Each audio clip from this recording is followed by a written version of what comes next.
Welcome to Daily Current Affair. Today is 3rd of April 2023. The question is dash dash became first American state to pass resolution condemning Hinduphobia, that is D Georgia. तो एक Georgia एक state है किसकी, America की. America के अंदर एक state है जिसका नाम है जॉर्जिया. उन्होंने क्या किया है, ये पहली अमेरिकन ऐसी स्टेट बन गई है जिन्होंने इस तरह का रेजोल्यूशन पास किया है कि जो हिंदूफोबिया है उसको कंडेम किया है. ठीक है उसके ठीक है. तो the assembly of the US state of Georgia has pass the resolution condemning Hinduphobia prejudice toward Hinduism. मतलब कि हिंदुओं के ऊपर जितना भी हमारे पास हेट फैलाते हैं, ठीक है, और जितने भी अटैक्स वगैरह होते हैं उनके सब के बारे में, ठीक है, उन सब के बारे को कंडेम किया है. ठीक है, किसने किया है, जॉर्जिया ने. जॉर्जिया एक स्टेट है किसकी, यूनाइटेड स्टेट की. तो जॉर्जिया पहली स्टेट बन गई यूनाइटेड स्टेट की जिन्होंने इस तरह का स्टेप जो है वो उठाया है हिंदूफोबिया के अकॉर्डिंगली. क्योंकि क्या होता है कि जो अमेरिका है या फिर यूरोप है तो वहाँ पे क्या होता है, हिंदुओं पे काफ़ी ज़्यादा अटैक्स होते हैं. ठीक है, तो उन अटैक्स को कंडेम किया है किसने, जॉर्जिया ने. तो इस तरह का इन्होंने रेजोल्यूशन पास किया है हिंदूफोबिया के अगेंस्ट. ठीक है, एंटी हिंदू बिगोटरी, मतलब कि एंटी हिंदू जो हिंदू है उनके अगेंस्ट कुछ भी बोलना, कुछ भी उनके बारे में अटैक करना. ठीक है, ये सारी की सारी बातों इनके लिए जो है ये इनको क्या किया है, कंडेम किया है. ठीक है, एंड द स्टेट्स दैट, और उन्होंने ये भी बोला है कि हिंदुइज्म जो है वो वर्ल्ड का लार्जेस्ट और सबसे ओल्डेस्ट रिलीजन है, वी मस्ट रिस्पेक्ट इट. और 1.2 billion people, more than 100 countries of the world follow this Hindu religion. तो हमें हिंदूफोबिया को क्या करना चाहिए, कंडेम करना चाहिए. सो हिंदूफोबिया है क्या, मैंने आपको बता दिया कि हिंदूफोबिया ये होता है कि जो हिंदूज़ है उसके अगेंस्ट ऐसे हेटेड रखना. ठीक है, उनको हेट करना.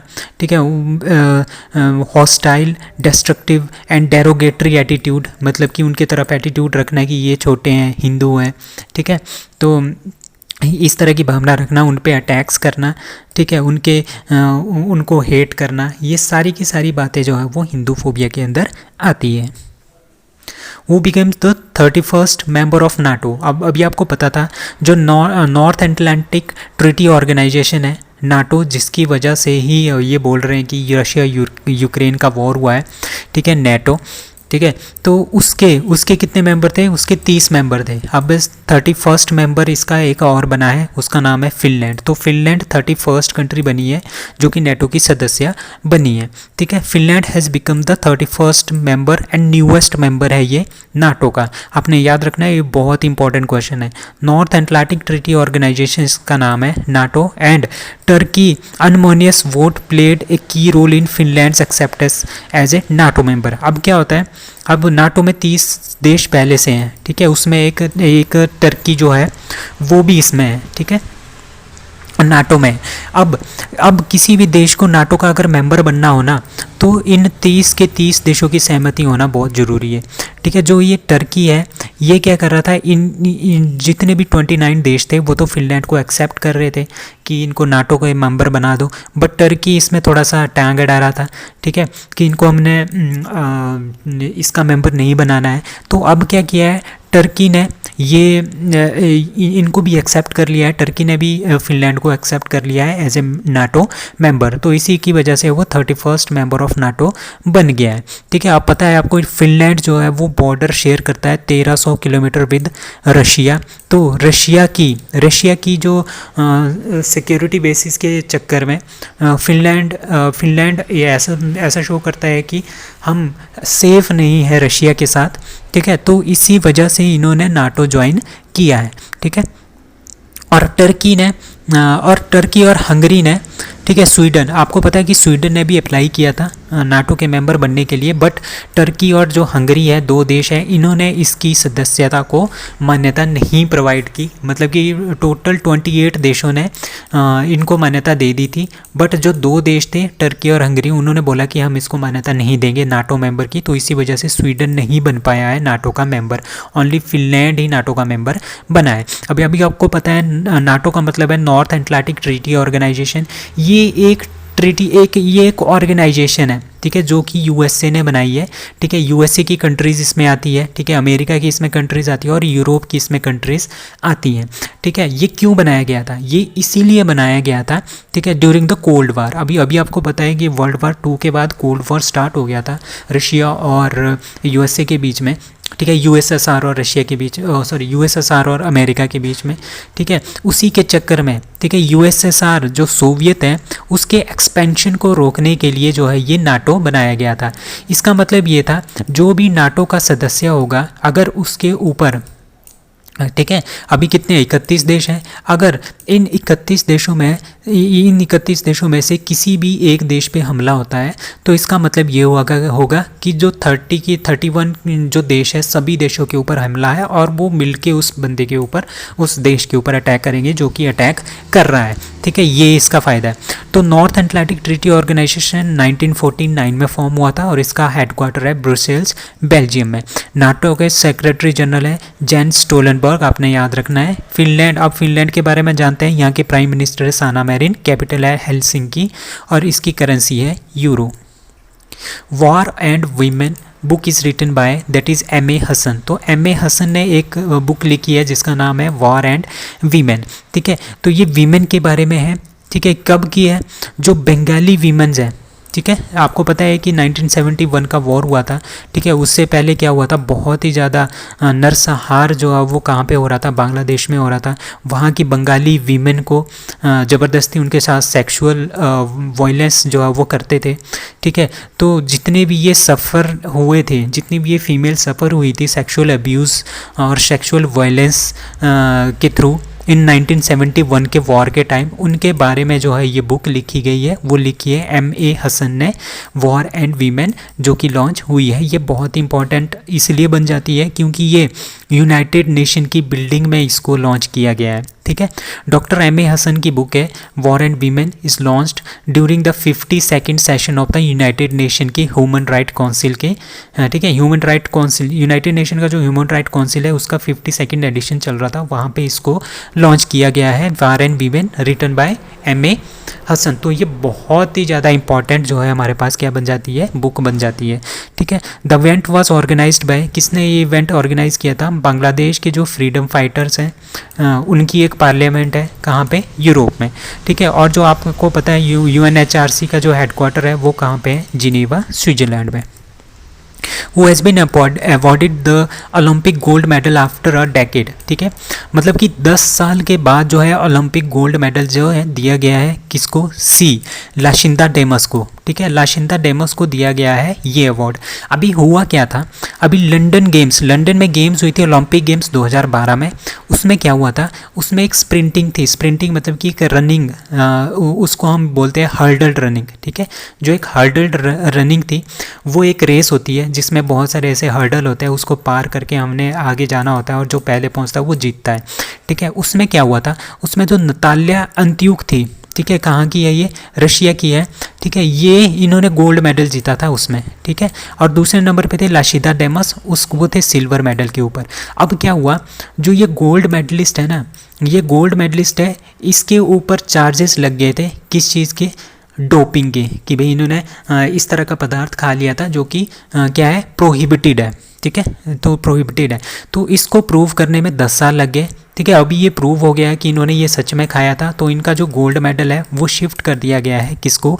लाशिंदा डेमस को। तो 10 साल बाद इनको ये गोल्ड मिला है, ठीक है।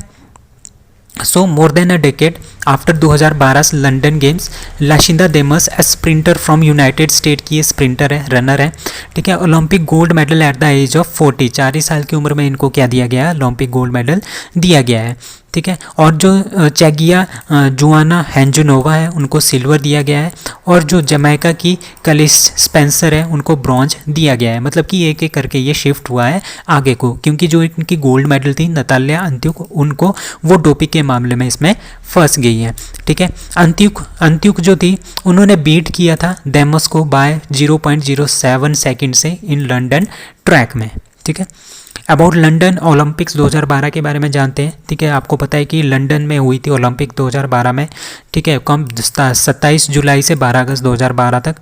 ओवर 10,000 एथलीट इसमें पार्टिसिपेट किया था। 204 national Olympic committee participated in this tournament and completed in 26 sports. ठीक है, द यूनाइटेड स्टेट, ठीक है, यूनाइटेड स्टेट इसमें पहले नंबर पे रहा था 104 मेडल के साथ और 46 इसमें गोल्ड थे। चाइना दूसरे नंबर पे था 88 मेडल्स इंक्लूडिंग 38 गोल्ड्स। ये इतना ज़्यादा आपने याद नहीं रखना है, मेन आपने ये याद रखने है कि 10 साल बाद किसको गोल्ड मिला है, दैट इज़ लशिंदा देमस्को। और इनका क्या रखना है ये आपने याद, इनका नाम भी रखना है, याद रखना है, जिनका गोल्ड जो लिया गया है वो है नताल्या अंत्युक।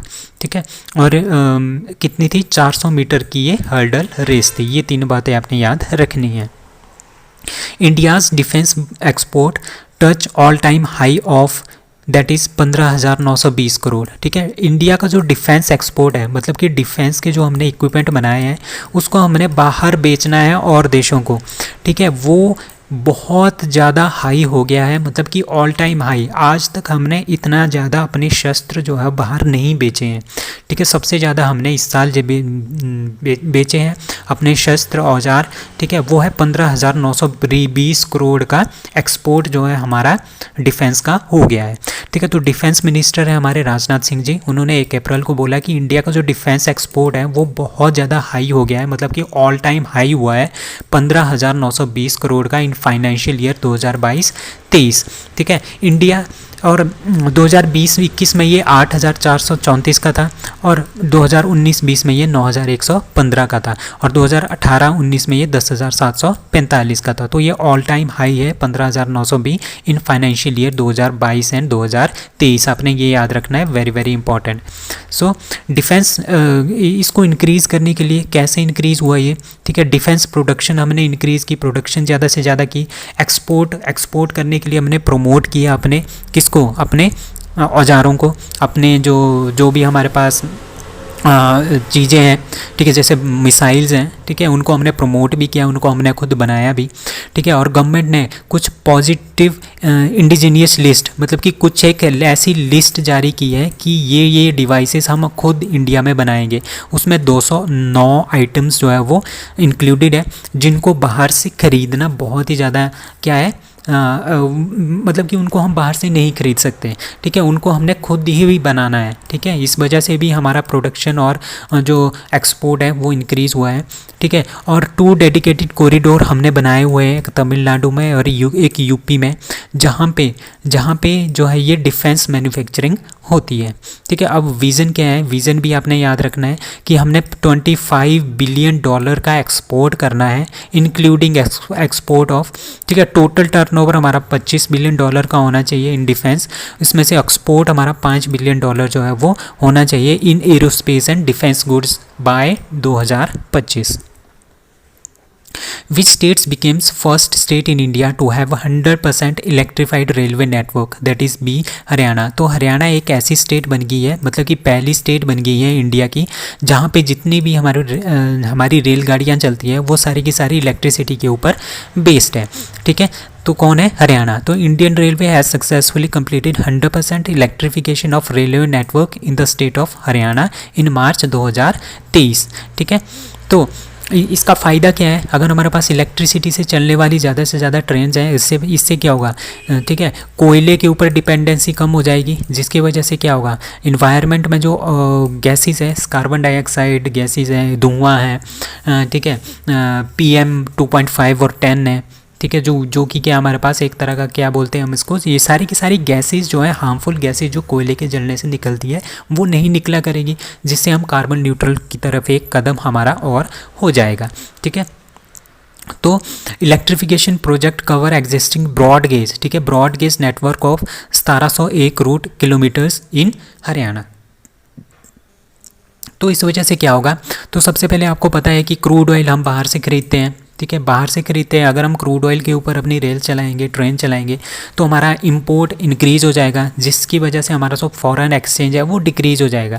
तो अब क्या है, अब हम खुद बिजली बनाते हैं, खुद ही हम उस बिजली से हम अपनी ट्रेन चलाते हैं। तो क्रूड ऑयल को कम से कम हम इंपोर्ट करेंगे बाहर से। और कार्बन एमिशन, मैंने आपको अभी बात बताई कि कोयले और जो क्रूड ऑयल के जलने से होता है उसमें क्या होता है, बहुत ज़्यादा कार्बन एमिशन होता है। तो ग्लोबल वार्मिंग के लिए भी, इन्वायरमेंट के लिए भी ये काफ़ी अच्छा होने वाला है। तो about Indian railway, Indian railway largest railway network है पूरे के पूरे वर्ल्ड का, और ये 1853 में ड्यूरिंग ब्रिटिश कॉलोनियल रूल के टाइम में ये बना था। ठीक है। Indian railway covers vast network over 67,000 kilometres. India's first quantum computing based telecom network link activated in that is the new Delhi. So new Delhi में क्या हुआ है, इंडिया का सबसे पहला quantum computing based telecom network जो है वो एक्टिवेट किया गया है। ठीक है। इनका जो ऑफिस है वो है संचार भवन एंड नेशनल इंफॉर्मेटिक्स सेंटर्स के बीच में। ठीक है। तो अब क्वांटम नेटवर्क का मतलब क्या है। ठीक है। Quantum computing based telecom network का मतलब क्या है, मतलब कि जो हमारे पास टेलीकॉम की सारी चीज़ें होंगी वो हमारी क्वांटम कंप्यूटिंग के ऊपर बेस्ड होगी। क्वांटम कंप्यूटिंग क्या होता है, क्वांटम होता है एक तरह का फोटोन मतलब कि एक तरह की लाइट। ठीक है। तो उसके ऊपर जो है ये सारी की सारी कंप्यूटिंग बेस्ड है। इसको हैक करना बहुत ही ज़्यादा डिफ़िकल्ट होता है, और इसकी जो डाटा ट्रांसमिशन होती है ना, एक जगह से दूसरे जगह तक डाटा भेजना, वो बहुत ही ज़्यादा सिक्योर भी होता है और बहुत ही ज़्यादा फास्ट भी होता है। ठीक है। तो ये काफ़ी ज़्यादा इसकी क्या है, एक तरह की एडवांटेजेस हैं। तो टेलीकॉम जो मिनिस्टर है अश्विनी वैष्णव, उन्होंने इसको इनैगोरेट किया। ठीक है। यूजिंग क्वांटम कंप्यूटिंग, सो क्वांटम कंप्यूटिंग से यूज़ करके हम टेलीकम्युनिकेशन सेक्टर को एक तो हम सिक्योर बनाएंगे और दूसरा हम इसको बहुत ज़्यादा फास्ट बना सकते हैं। ठीक है। तो यही इसके मेन फ़ायदे हैं। ठीक है। अब क्वांटम कंप्यूटिंग के बारे में आपको पता ही होगा। अब आपने कोई बिट्स जो है आपने याद रखना है, वो क्वांटम कंप्यूटिंग से रिलेटेड है। और जो बिट्स होती है ना, वो हमारे पास जो जनरल आजकल कंप्यूटर होते हैं बिट्स की फॉर्म में। ठीक है। वो बिट्स पे काम करते हैं, और जो कोई बिट्स हैं वो करते हैं क्वांटम कंप्यूटिंग वाले कंप्यूटर्स काम। Z Morh tunnel is in which state और UT, that is a Jammu Kashmir. तो जम्मू कश्मीर में हमारे पास जेडमोर टनल है जो कि स्टार्ट होने वाली है अप्रैल 2023 में। ये कनेक्ट करती है, जो जेडमोर टनल है ये कनेक्ट करती है गंगागीर एंड सोनमर्ग को। गंगागीर और सोनमर्ग को ये कनेक्ट करती है कहाँ पे, जम्मू कश्मीर में, और श्रीनगर ले हाईवे के ऊपर ये सिचुएटेड है। वेरी वेरी इंपॉर्टेंट क्वेश्चन है ये। ठीक है।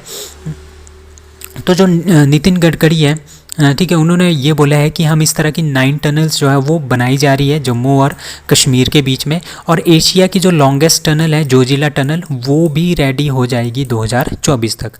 अब जेडमोर टनल के बारे में जानते हैं। आपको पता है, मैंने अभी बताया कि जेडमोर जो टनल है, जोजीमोर टनल, ठीक है, जेडमोर का मतलब है जोजीमोर टनल, ये जम्मू कश्मीर के अंदर है। इसकी जो लेंथ है वो 6.5 किलोमीटर की लेंथ है बिटवीन गंगागीर एंड सोनमर्ग के बीच में इन श्रीनगर ले हाईवे। ये लाइन बहुत ही ज़्यादा इंपॉर्टेंट है। ठीक है। और इसकी हाइट है 11,578 फीट पे है ये। और इसको कौन बना रहा है, national highway and infrastructure development corporation, that is NHIDCL इसको बना रहा है। अब जोजिला पास के बारे में जानते हैं। ठीक है। जोजिला पास जो है वो हाई माउंटेन पास है इन जम्मू कश्मीर में। ठीक है। It is situated in national highway 1, और ये किस किस को कनेक्ट करता है, श्रीनगर को ये लेह लद्दाख के साथ जोड़ता है, ये वाला pass, that is Zojila pass. So that's all for today. Thank you.